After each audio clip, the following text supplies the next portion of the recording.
Hello,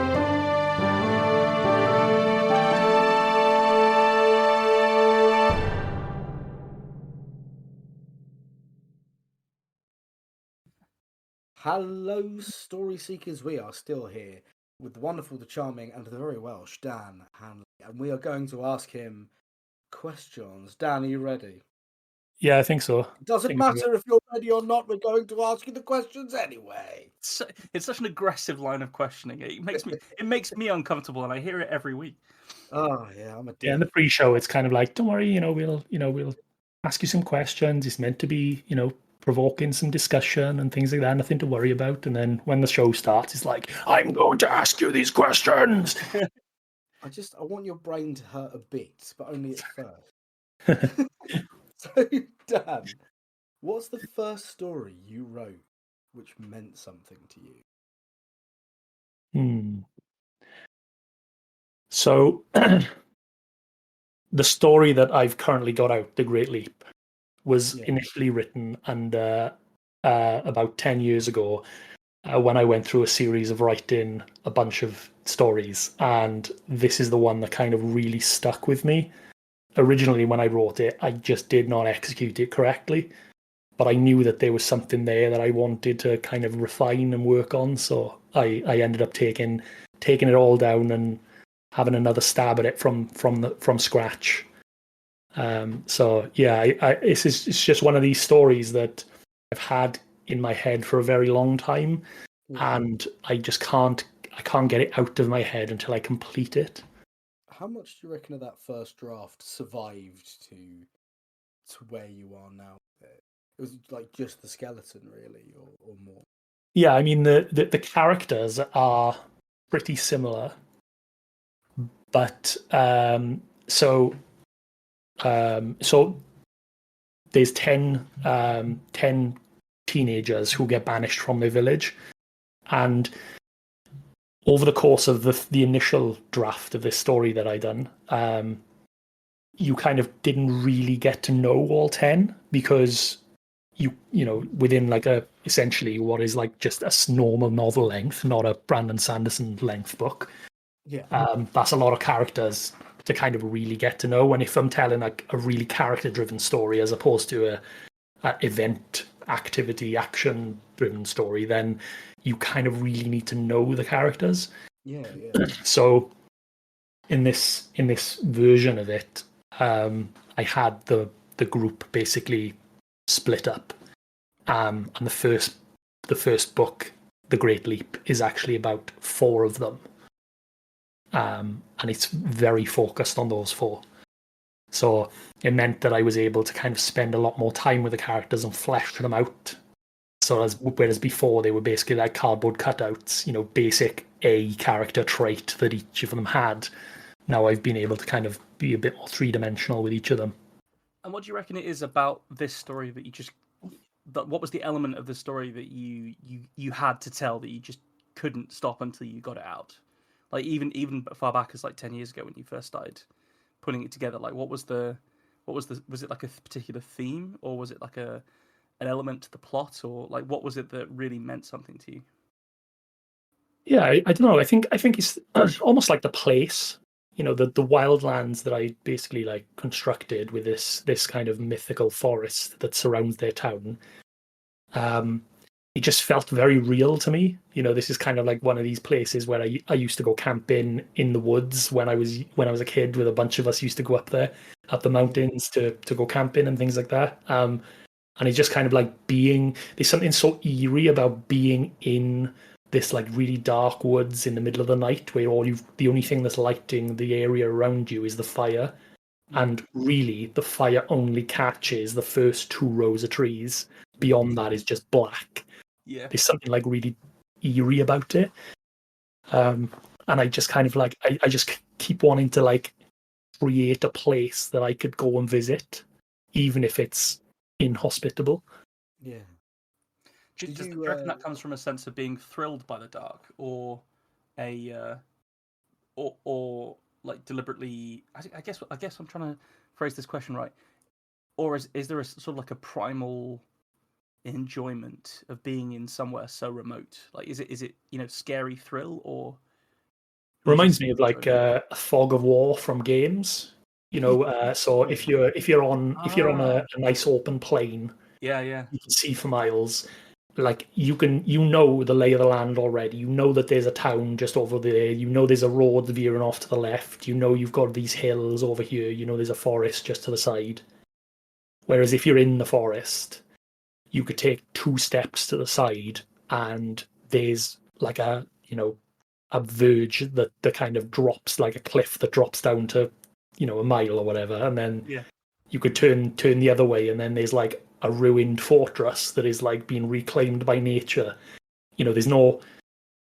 It's essentially like I could put anything anywhere, and I could make it as mysterious or magical as I like. I could have one character experience the wildlands in a way that makes it all like fey-like and magical, and pretty coloured flowers and things like that. And then I could have another character experience it as like this really oppressive environment, and the two are both in the same place. It sounds like the wildland is another character in your story. Like the actual landscape is this ever-evolving, shifting, quite potentially scary but like deeply exciting prospect. Yeah, I really like that. It's almost like a reflection of the individual characters and what they are going through. Yeah. And lovely. Just so we don't miss it, where can the lovelies buy this book if they didn't last episode because they're naughty? You can check on my website, which is danhanley.com. That's Hanley with no E, so Hanly. It's available on Amazon. So if you search The Great Leap by Dan Hanley on Amazon, and then inevitably click on the "Did you mean Dan Hanley with the EY?" and say no, you didn't, and then you should be able to find me. If you're in the Kindle Unlimited program, you can read it for free. Wonderful. Can't say better than free. You can't. You really can't. I mean, it's not technically for free, but yeah. The only other thing, we always mention it, but in particular Nico is a big fan of mentioning it. But it might be an idea for people to go to their local library and request it. Is that possible for the self-published book? It is, yeah. I think it's enrolled in the expanded distribution, which in theory means that it's available to be requested, but it's not likely that it'll already be there. Unless you live in Rhondda and Taff, in which case, which is my local library service, they bought 5 copies. Oh, fucking brilliant! Absolutely fantastic. Yeah, Did you? right. Yeah, I am. Did you get a sense that that was like the community pulling behind you? Yeah, I did.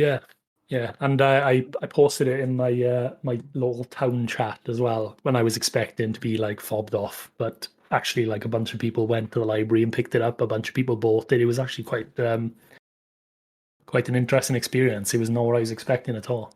Oh, that's wonderful. Do you sort of get people asking you questions about the book when you're at the pub? Well, my cousin's like the main librarian in my town, so like he gets a lot of questions because he's like pushes the book, and he's like, you should get my cousin's book, and then they're always asking him questions about it. So he's kind of filling in that role for me, I think. That's lovely. Do you have any worry of being in the post office just trying to send a letter and you've got someone who read it going, so when's the next one, Dan? When is it coming out? When is it happening? Well, hopefully, I give off an approachable vibe, and people are a bit scared to come round to me. But generally, I kind of welcome that, actually. I kind of welcome the opportunity to talk about it because I don't get that chance very often, Oh, lovely. So we were talking before we went on mic, but there were recently a series of fairly serious floods in the UK, and although you were fine, you were in an area of Wales that was quite badly affected. Yeah. How did I guess we started this podcast during the pandemic, and there was this really strange section, if you go back and listen to some of the early episodes, we're asking people about like how they're getting on, how their life has been affected by the pandy, as I was jokingly referring to it. And it was quite interesting, and that side of things has sort of dropped off, even though obviously that many people are still suffering with illnesses and all the rest of it. But I guess I think it's important to know what's happening inside people's lives and where they're writing from as well. And did you sort of feel that being such a close observer to fairly serious flooding was quite impactful for you? Yeah, I mean, where I live now is actually not that far away from. Well, it's Pontypridd, which had kind of the worst of it, was where I used to live only a few years ago, and we moved further up the valley. But between Pontypridd and where I live now is a town called Aberfan, which had a horrendous landslide years and years ago, which ended up like effectively flattening a school and killing a lot of kids. Oh, shit. It's like one of the worst disasters, natural disasters, although it was caused by the coal mining companies.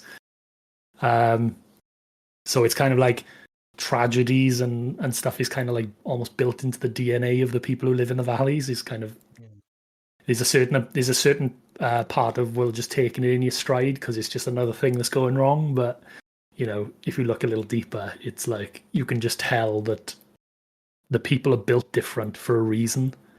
Like they've had to endure a lot. Oh, that's really quite moving. I think the this idea of being a creative coming from that background as well. You're somebody that your job is to express. So when you describe these people as being just taking everything in their stride, and that's really important when you're trying to get through things. But do you find that you have to try and unlock that a little bit when you're writing?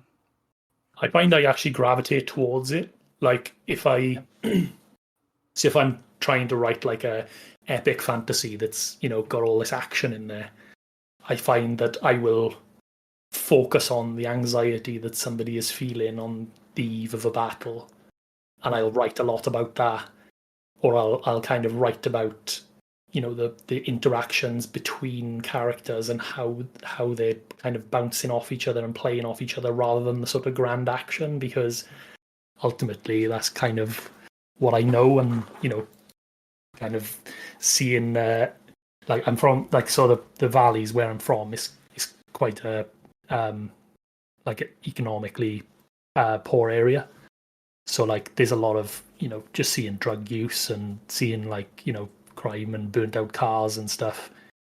Like seeing that set in such a beautiful picturesque setting is like quite a strange juxtaposition.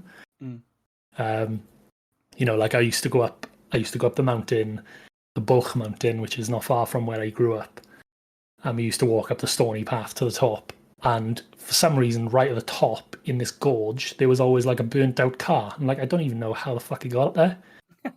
It's just like literally in the middle of nowhere, up the top of a mountain. There's no roads nearby. Like how the hell did that car get there? But there's almost always one. And when the farmers or whatever would eventually clear it out, it'd only take a few months and there'd be another one there.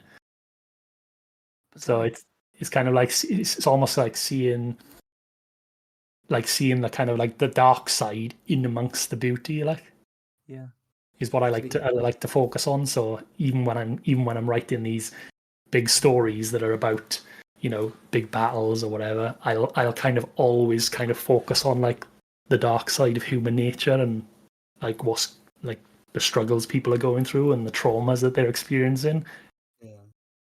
Do you think this kind of naturally enforced Welsh affinity for sort of hardiness and preparation for tragedy is what makes so many Welsh creatives, and I mean especially in music and in storytelling, everyone I know who is Welsh and makes art in some way is so brimming with sort of potential, it might be the right word. Like everything could be an opportunity, something amazing.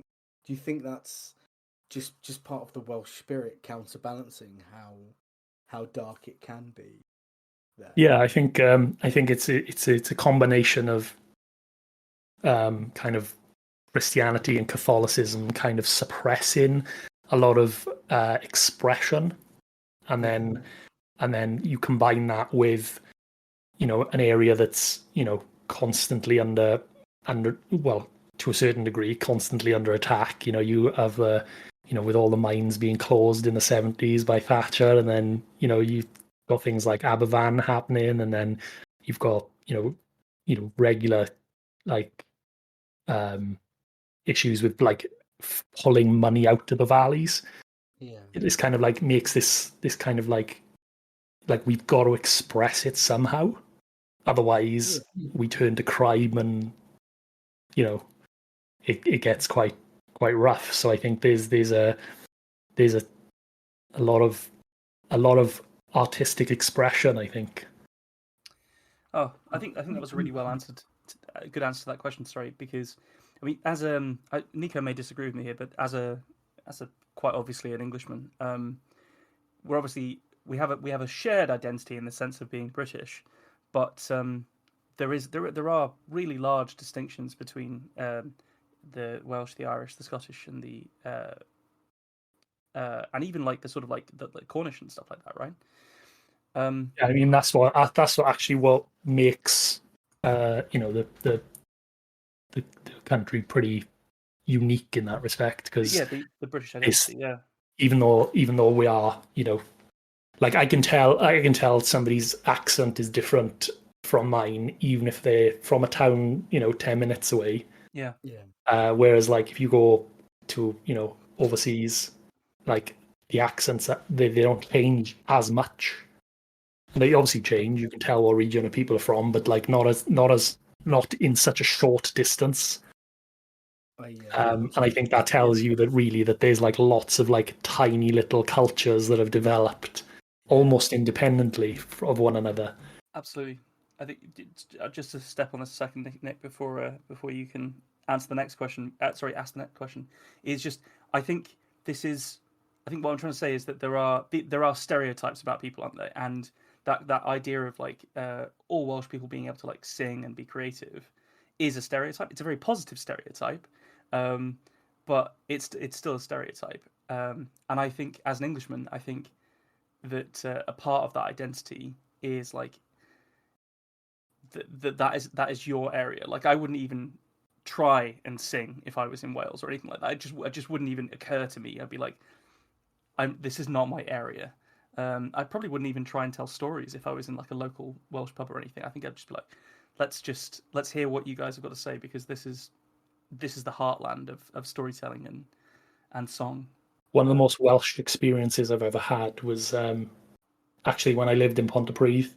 We went to a pub which is one of these like full like old stone slabs with an open fire type pub, but it's like tucked away in a lane, so you have to kind of like go behind like estate agents and stuff. It's in this like really tucked away little corner. It's called Club a Bont, and when you go in there, sometimes when you go in there on a Friday night, the Pontypridd male voice choir are in there having a drink, and it doesn't matter like whether you're involved in the choir or not, at some point they will pass around the sheets that everybody sings from, and the whole pub will just start singing, and it's incredible experience as well, because they sing in like a lot of the old Welsh songs as well, which is it's great, because it's only just a little stone's throw away from Treforest, which is where the University of South Wales is. So you get a lot of like people who are not necessarily Welsh go in there and then seeing like that for the first time, and I'd imagine it's quite the inviting experience. It sounds it. I mean, I think the follow-up question for me there is like, how anti-English is that crowd? I don't think they give a shit where you're from, to be honest. That's fantastic, as long as you get involved. I think that is the other part of it, isn't it? That there is like this idea. Well, it's quite accurate in many cases that the people from the bit of this rock that we're from did some pretty horrendous things. Yeah. And I think there's still some lingering tensions. But it's lovely to know that there's a place in Wales where you can go and you'll be handed a song sheet. You'll be forced to sing, but it's beautiful and you're included. Oh, they won't hear your voice anyway. Like some of these voices that are singing in this pub is just like out of this world. Like, well, they won't hear my voice. They might hear Nico's voice. I feel like when he cuts through. Loudness. So we did touch briefly on religion in that chat. So for yourself, what place does religion have in fantasy stories? it's actually quite strong within the Great Leap, within the story. Essentially, the place that they burn down, that is the kind of jumping off point for the whole story, is their the sanctuary of Enoron, which is their religious center. And over the course of the story, they have to kind of come to terms with the fact that they are now kind of separated from this thing that has been a fundamental part of their life. And as it turns out, not everything is as it seemed. Yeah. So it's kind of, it gives them an opportunity to sort of question those beliefs as well. Yeah. What do you think you were drawing on there for that to be the case? That sort of segregation from their faith. I'm trying to think back to when I initially wrote it, like a decade or so ago, because a lot of these facts didn't really change. I think it's more that in this case, religion is essentially being used to control the thoughts and the kind of opinions of the people. And to that on that, I'm not necessarily touching directly on religion, but also on politics and how that's happening in our society now, where you've got this organization that is essentially kind of controlling the way people can behave and think. Yeah. Which is kind of particularly relevant at the moment, with Twitter and kind of the way that they're like, everything needs to be free speech as long as it's our speech. Yeah. We'll ban you for saying things that we disagree with, but we are free speech people. It's kind of, well, you can't have it both ways, and it just kind of smacks of something a bit deeper, that they're actually trying to curate the thoughts of the people who are seeing the feeds. Yeah, I mean that's. Potentially, I feel like I keep bringing things back to Wales, but I'm not meaning to do that. It just feels like that's where things are flowing. But obviously, you have Welsh is a language of its own, and was largely eradicated. And I think when you're talking about censoring people's thoughts and what they can say, there is no real greater way of doing that, more invasive way of doing that, than trying to obliterate a local language. I think Welsh is actually the only official language of the UK. Yeah, because I think English is implicitly placed, whereas Welsh had to be legally induced into that place because of the movement of trying to rebuild it. So they kind of need that, though, didn't it? It needed that movement, which was my understanding is I'm really not clued up on this. Maybe you are a bit more than I am, but there was. My understanding is there was a huge movement, and it did sort of work. That it's being taught in schools. It's on the road signs. It's there when you go to Wales. Yeah. So I don't speak Welsh. I speak enough of it that I can I can pronounce everything, and I can kind of exist within this space without feeling like an outsider. Yeah. But I don't speak Welsh. But the reason I don't speak Welsh was because the lessons that I had of Welsh were Welsh second language. But then in my local area, there are Welsh schools and English schools. So, like, you know, a bunch of my friends that I knew from my local area, they all went to a Welsh school. So they all speak Welsh fluently. And I think in recent years, there's been a push to kind of make them closer together so that, you know, the English speaking schools use a lot more Welsh. And the kind of, so the both are kind of, there's a bit of parity there. That's absolutely fascinating, isn't it? There, I may have this wrong, but on your Twitter bio, you list yourself as a Buddhist. Yeah. How did that happen for you in this landscape that you've been describing? Is there a strong Buddhist sentiment in that area of Wales? No, I think it's more me trying to kind of figure out what was going on in my own mind, and just kind of happening upon this thing that seemed to have all the answers for me. Well, as it turns out now, I'm being much more educated on the way that my mind works. Turns out I have ADHD, which makes me predisposed to things like anxiety and depression, which, you know, years ago I was experiencing quite acutely. And it was kind of like a real, at one point it became like a bit of a hyper focus of mine. It was like trying to figure out what was going on in my head. Yeah. And it was, you know, I was reading books like Atomic Habits. Like, why can't I do a habit and stick to it? Like, why doesn't my brain allow me to do that? And I was using all the tools. I was doing these self-help books to try and figure it out. And like Buddhism was one of the answers that I kind of hit upon, that kind of really went, oh, actually they've kind of know what's up, you know? Yeah. And it's very much kind of this idea that the wanting and desiring things is actually what causes a lot of the issues that we have. And it's kind of it's about promoting this idea of being able to exist in life without kind of trying to force the things you want out of it. What was the sort of exposure point for you? Where did you just sort of encounter it online? Sorry, or was it like a?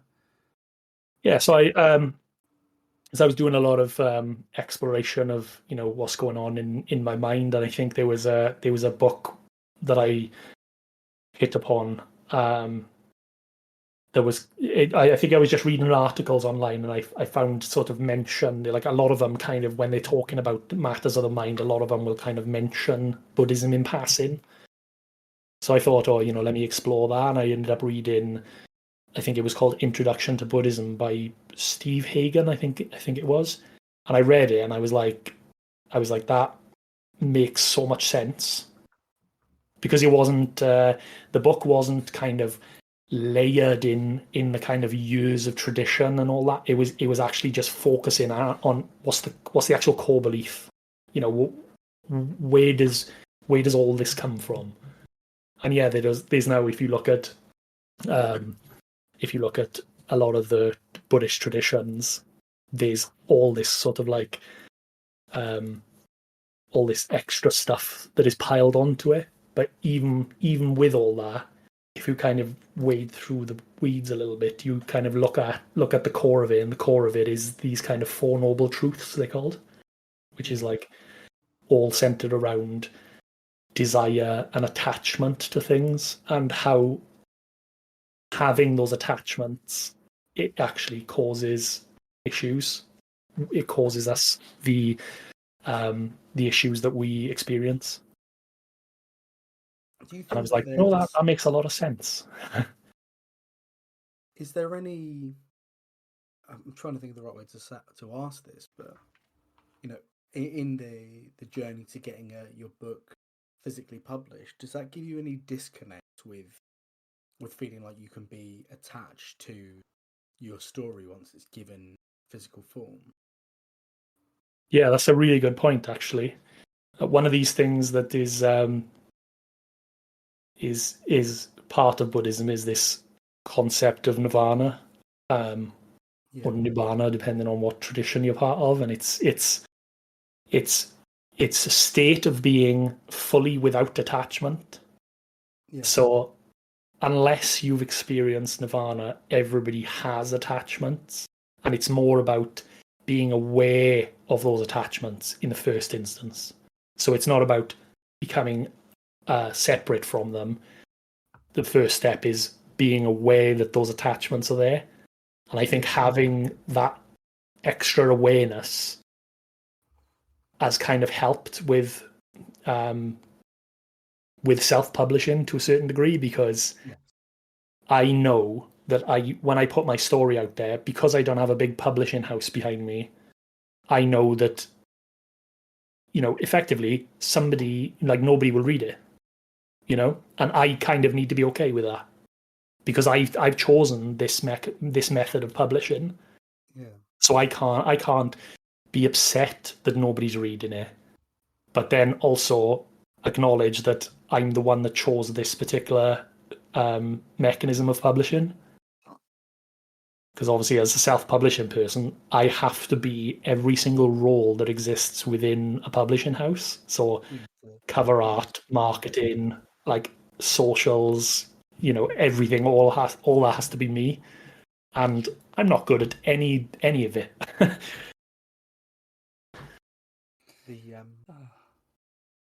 Is there... It feels noble. Sorry, just before we carry on, there, it does feel noble to me, like, especially when you framed it through your Buddhist sensibilities. I think there is something really quite remarkable about it. Sorry, go on, Nico. I was just going to say, like, you talked about how your Buddhist outlook has affected your work, about how where you from.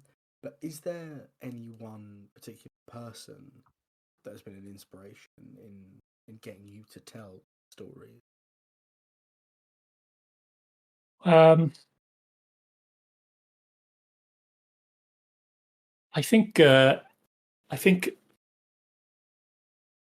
someone like David Lynch, the filmmaker, who will unashamedly tell the story he wants to tell.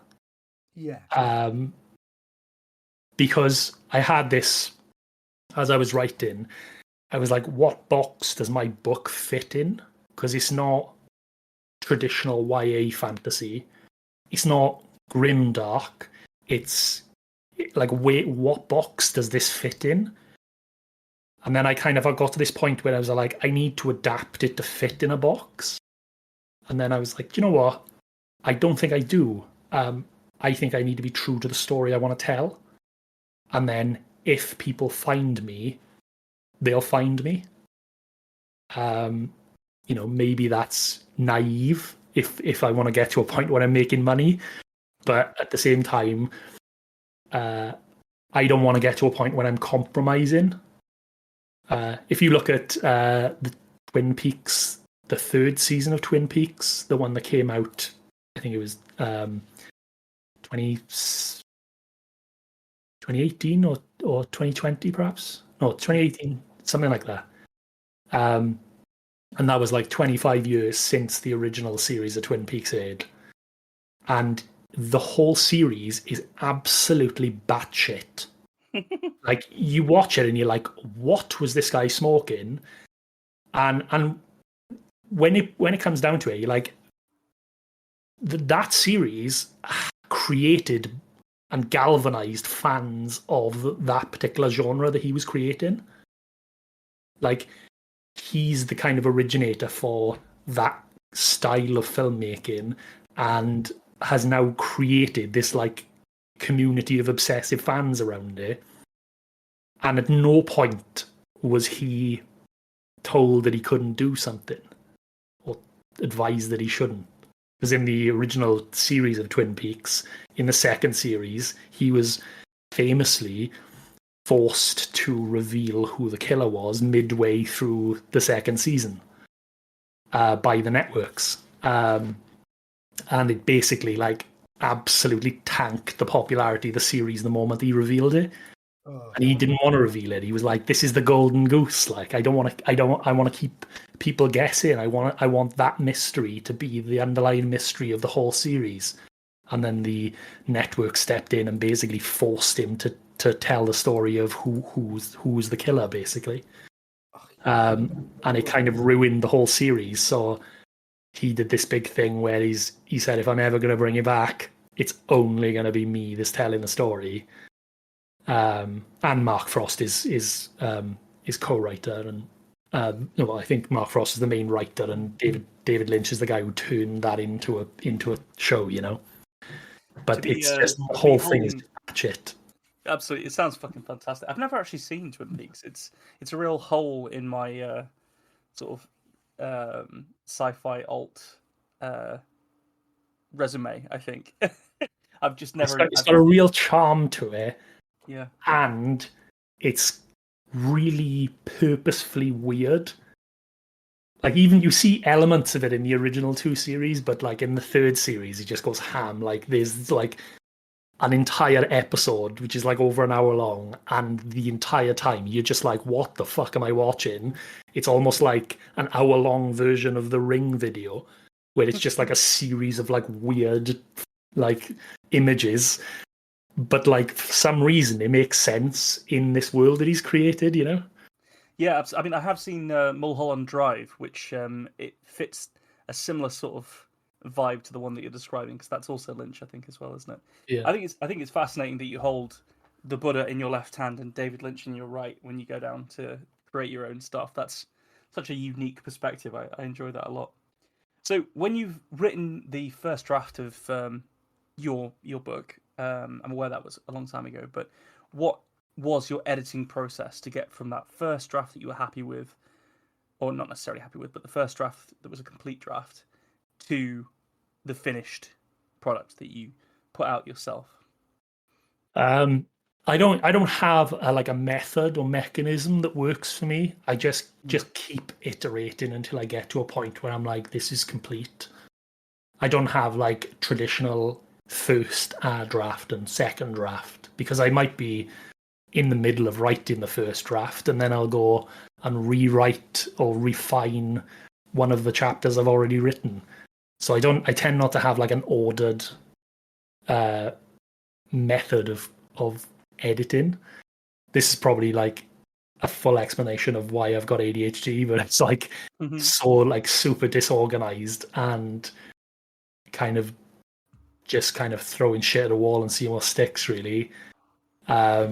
But I think time and refinement and constant iteration until I'm just basically, I have to go, it's got to go out or it's never going to go out. Do you find with your ADHD that, you know, you're saying you jump around a bit?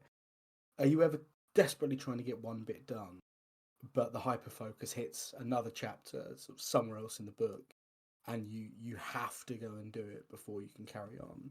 Or have you managed to find some miraculous way to beat it into submission? The moment I plan what's going to happen in every chapter, I lose all energy for writing. Okay. It's almost like once I've defined how my story's going to end, I'm no longer interested in it. So it's almost like I have to stay at the cutting edge the whole time that I'm writing. Hell yeah. And I have to follow what I think is interesting and what I think is exciting. And that's left me with a book like The Great Leap, where basically from about halfway onwards, pretty much every chapter ends in a cliffhanger, and you're kind of one of these where you have to read the next one immediately. Just because that's almost like how I think. Like I need to be encouraged to write the next chapter. Yeah. So I need to kind of end this chapter in a way that, like, it's not like usually a big cliffhanger, but it's almost like end it on a ramp, you know. Are you leaving a trail of neurodivergent sweets that end under a box propped up by a stick, Dan? Is that what you're telling me? and then Yeah. someone follows them in, and you get them with the next chapter. That's right. I'm big here for it. But then when you pick up that suite and the trap springs, you realize that there's actually like another trap inside there, and you've now got another suite to follow, and it just keeps going. Traps all the way down. Yeah, Traps all the way down. I love it. like so an MC Escher painting of just traps and suites all the way down. So when you're going out and reading fiction, what are you looking for that effect on yourself as well, or is it that just something that you create for your audience?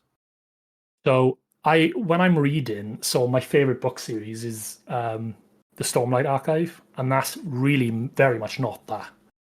That's kind of slow burn, lots of world building to the extent that you can feel like you almost live in this world.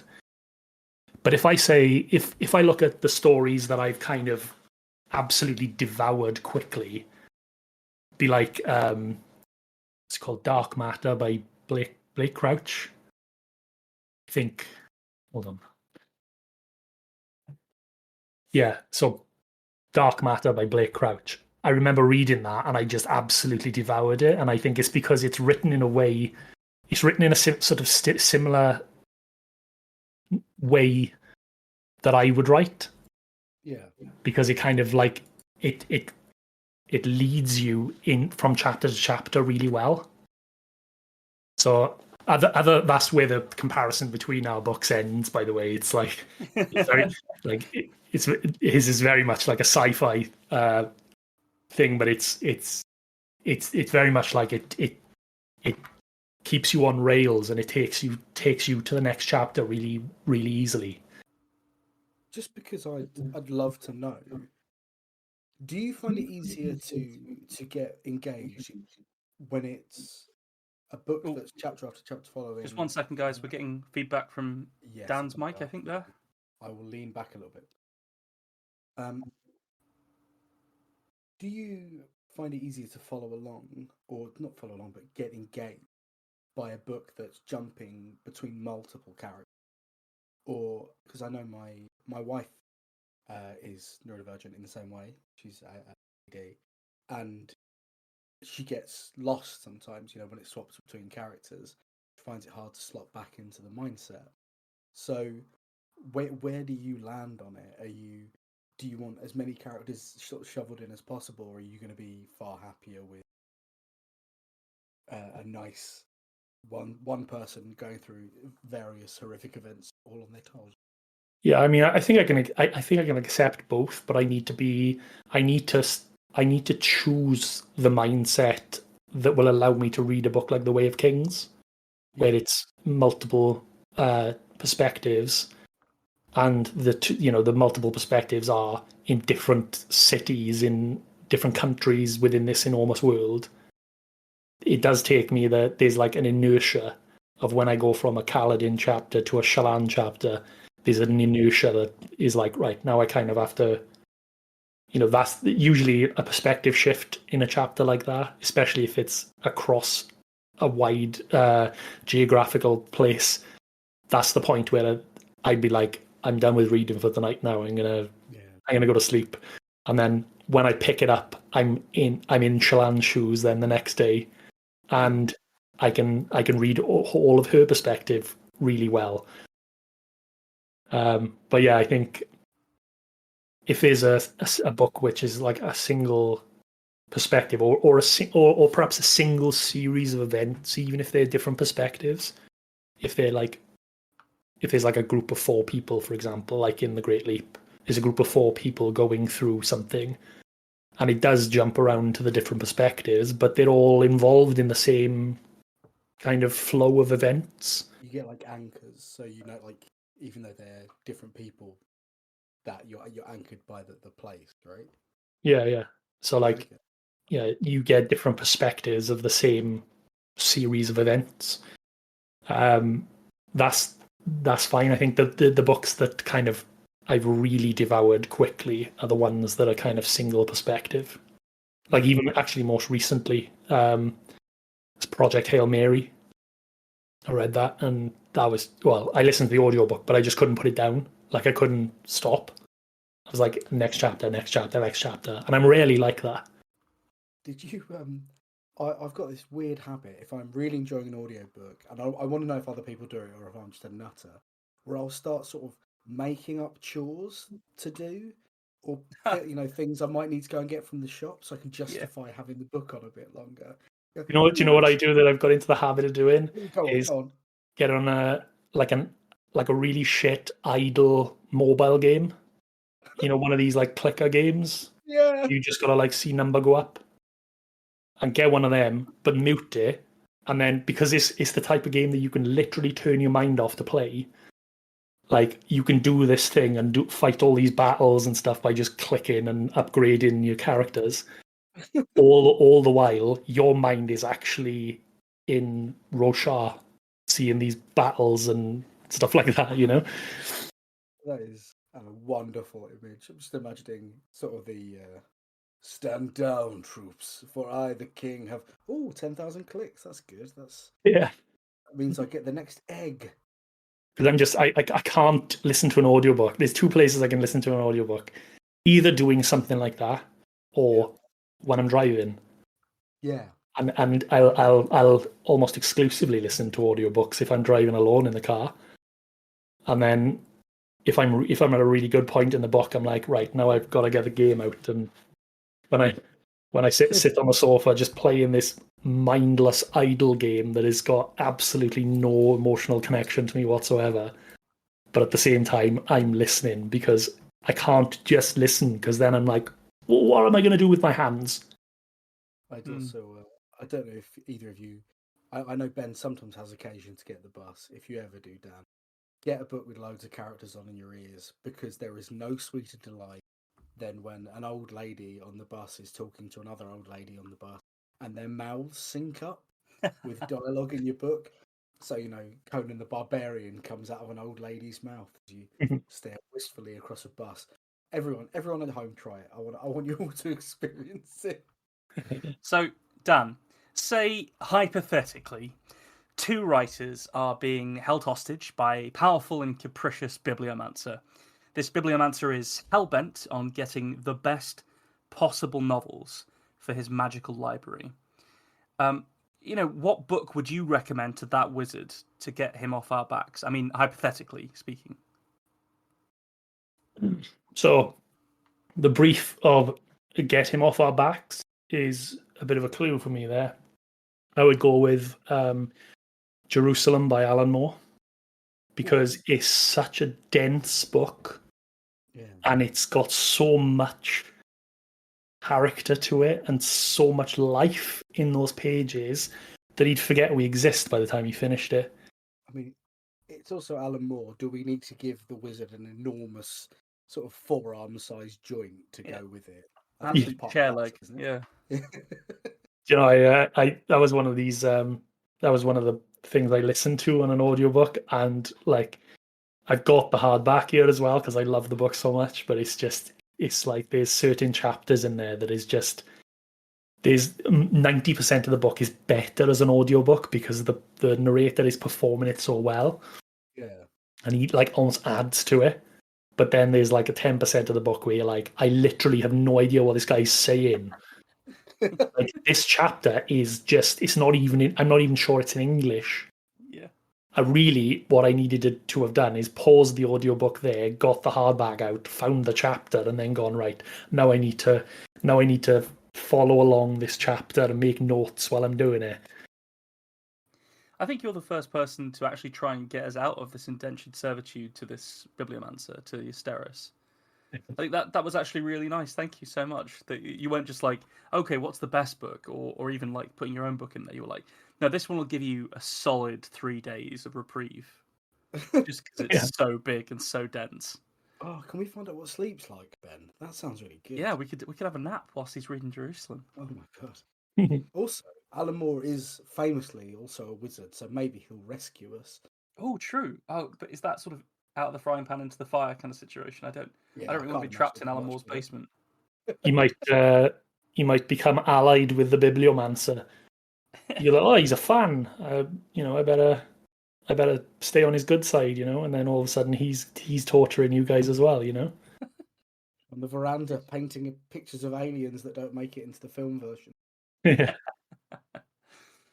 Oh, fantastic. So, what is your next project, Dan?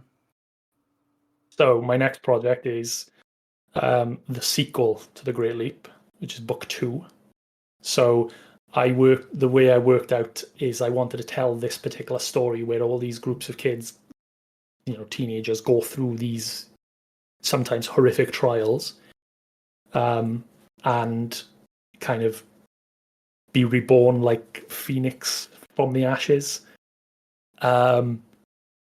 And the first book tells the story, out of these 10, it tells the story of the first 4. And then the epilogue is a kind of like a jumping off point for the second group. So the second book now is about the next group of 4. As part of this mystery.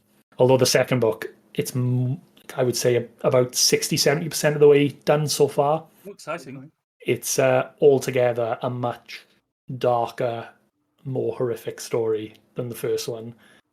I would almost say it kind of veers into horror territory rather than straight up dark fantasy. Oh, fantastic. Being the sort of classic, being focused. So the first book, I would say the main theme of the first book is kind of like overcoming trauma and having, being able to kind of discover an identity amongst trauma. And the second book is very much about mental health and about, seeing things, and is your perception of reality correct? So yeah. Oh, it sounds very intense. Not to put a huge amount of pressure on you, but when do you think this is going to be hitting the shelves and being available on Amazon and stuff? What's your... So if I just carry on writing and see what happens, I'd probably get it done maybe by the end of January. Oh wow! But I think The Great Leap had a rocky beginning because I self-published it. It was more like I didn't do anything pre-release. I was just like, there we are, it's done, and it's released. I think now that this is the second in a sort of run of a planned 4, I think I'd probably go about it a little differently and kind of hype it up a little bit prior to release, and maybe get like a proper editor to look at it before it goes out and things like that. So I'm hoping 2025, but I'm not gonna stick to it. Yeah. So obviously we know now that you can grab The Great Leap by the wonderful Dan Hanley on Amazon, and if you're on Kindle Unlimited, it is included in that. But when people are prepping for book 2 and they want to see the hype, Dan, where do they go to get the hype ready for book 2? Well, I'm planning on releasing blogs and things like that up to release, and doing a full page on my website where I'm kind of explaining the story so far and things like that to kind of get people in the mood for it. And that's on danhanley.com. But other than that, if you want to hear my musings or listen to anything that I've said or done recently, you can find me on TikTok or Instagram with the handle Dan Hanley, or on Blue Sky, which is danhanley.com. Absolutely wonderful. Well, you've been an absolute joy to speak to again, because we had a lovely time at the at FantasyCon with you. But to be able to then many weeks later tell some stories with you, written to the same prompt, and then get to really dig into your outlook on life and storytelling, and we got pretty deep actually. We went to like religion and societal issues. It was fucking wicked. It's my kind of conversation. It's been an absolute pleasure to have you on. So thank you, Dan, for joining us. Yeah, it's been a great conversation. I was even wine drunk this time. Thanks for joining us for this episode of The Tiny Bookcase. Remember to subscribe, otherwise you're going to miss out on the future fun. Also, tell a friend. If you like this episode, link them to it. We'd be tremendously grateful. You can follow us on Twitter at BookcaseTiny, Facebook at The Tiny Bookcase, and Instagram at BookcaseTiny for updates. Speaking of supporting the podcast, well, magic can only take one so far. The Tiny Bookcase is supported by the generosity of its patrons. Those kind souls have really kept my belly full the last year.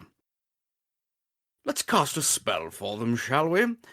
For rich ginger tones on their scalp, let us cast the Orangi Hedondo spell for Scott Byrne. And for general fabulousness, why not the Ooh La La, How's Your Mother spell on Matthew McLaren?